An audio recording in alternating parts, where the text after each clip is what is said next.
I finished 6 books in July.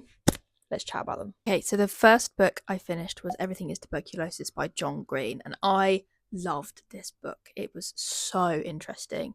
One of my favourite topics at school was medicine through time and history, and this just felt like that, but an adult version. If you enjoyed John Green's other non-fiction book, The Anthropocene Reviewed, I would highly recommend reading this one. Even if you haven't read The Anthropocene Reviewed, I'd really highly recommend this. It's fantastic. The next book I read was The Raven Scholar by Antonia Hodgson, and I have had this on my TBR for so long. I was a little bit let down by this one. I felt like things were a bit half done. I did still enjoy it, and I'm excited for book 2.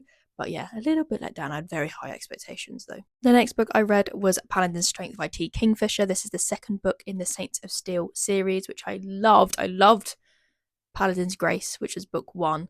And this one was okay. It was a nice time. I didn't enjoy it as much as Paladin's Grace, but I still enjoyed it, and I'm excited for Paladin's Hope, which is book 3. But yeah, I enjoyed this. It was a bit of fun.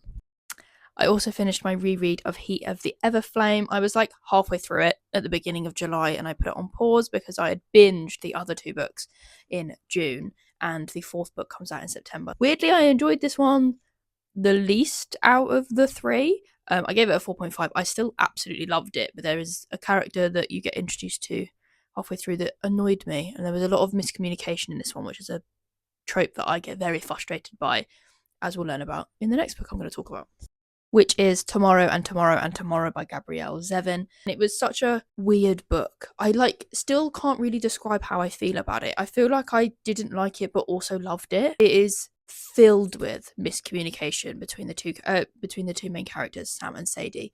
And you just wish they would talk to each other properly like actual friends. But I think I would recommend it still.